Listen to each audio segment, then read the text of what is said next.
जहानाबाद के retired CRPF जवान के हत्यारे निकले अपने। पुलिस या जांच में सीआरपीएफ जवान का दोस्त और उसका ममेरा भाई निकला हत्याकांड का सूत्रधार।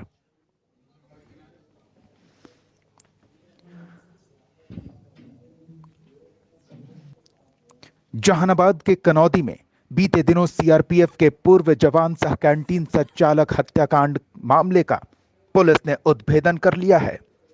हत्या को उसके दोस्त और ममेरे भाई द्वारा शूटर की मदद से अंजाम दिए जाने की बात सामने आई है।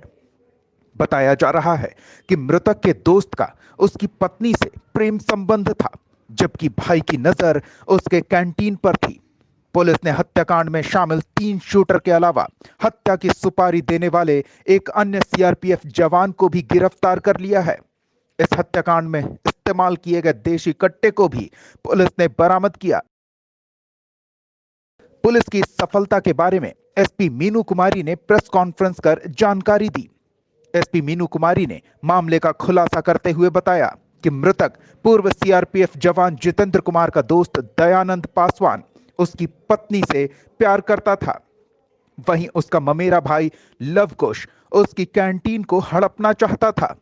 इसी को लेकर दोनों ने नालंदा जिले के नूरसराय के रहने वाले धनंजय नट और पटना के बख्तियारपुर के रहने वाले संतोष नट को 5 लाख रुपए की सुपारी देकर उसकी हत्या करा दी।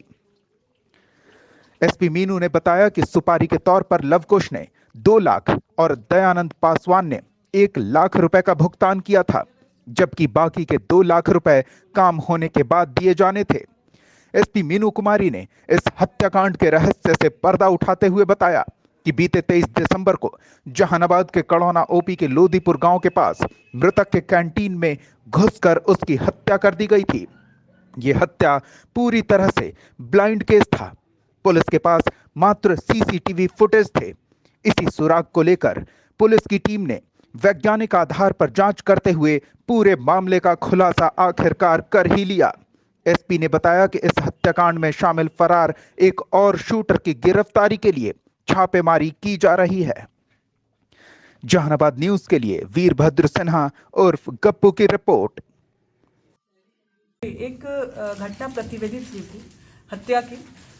दिन दहाड़े जो हमारा NH 83 है उसी में एक कैंटीन संचालक थे, पूर्व पैरामिलिट्री के एक जवान थे जो कैंटीन चलाते थे, और उनकी हत्या सुबह 10 बजे के आसपास उनके कैंटीन में कर दी गई थी गोली मारकर।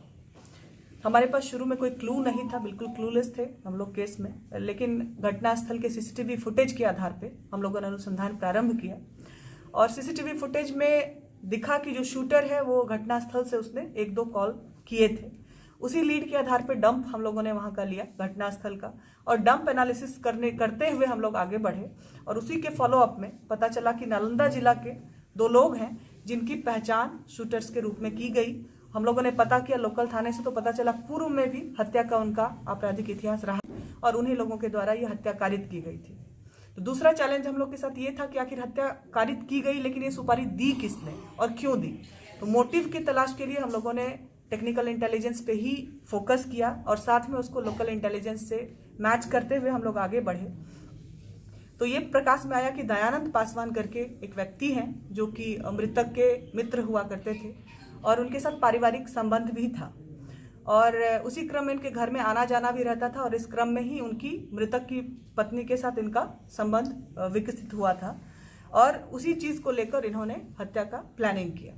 एक जो दूसरा एंगल उभर कर इसमें सामने आया है कि मृतक के एक भाई, ममेरे भाई हैं जो कि कैंटीन चलाने में उनका सहयोग करते थे, तो उनके द्वारा भी कॉन्स्पिरेसी रची गई इस घटना में, और दोनों ने मिलकर कॉन्स्पिरेसी करी और शूटर्स को 5 लाख रुपए में सुपारी दी गई थी किलिंग की, जिसमें 3 लाख रुपया पे कर दिया गया था और 2 लाख रुपया भी पे किया जाना था।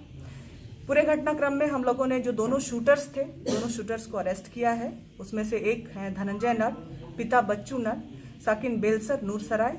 दूसरे शूटर हैं साकिन शवनीशाह बख्तियारपुर अथमल गोला, जिन दोनों की पहचान जो है सीसीटीवी फुटेज के आधार पे भी की गई है और उन दोनों ने इस घटना को, पूरे अपने जुर्म को कबूल भी किया है।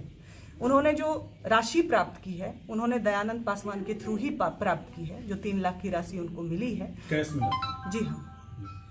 दयानंद पासवान ने इस पूरी घटनाक्रम में अपनी संलिप्तता स्वीकार की है और उन्होंने अपने साथ अपने को एक्यूज्ड लवकुश के बारे में भी इसमें बताया है। इनका उद्देश्य था कि संभवतः मृतक की मृत्यु के बाद जो है उनकी पत्नी से ये शादी कर पाएंगे और लवकुश का उद्देश्य ये था कि कैंटीन उनको मिल जाएगा। तो टोटल अभी हम लोगों ने 4 लोगों को अरेस्ट किया है। बाकी के अनुसंधान अभी हम बरामद क्या क्या होना? घटना के क्रम में जो निकले वहां से जो शूट किया गया जिस हथियार को, उसको फेंकते हुए निकले थे। तो बाद में पूछताछ के बाद कन्फेशनल स्टेटमेंट के आधार पे हम लोगों ने रिकवरी की है, आर्म्स रिकवर हुआ है। उसके लिए हम लोगों ने अलग से आर्म्स एक्ट का केस दर्ज किया है।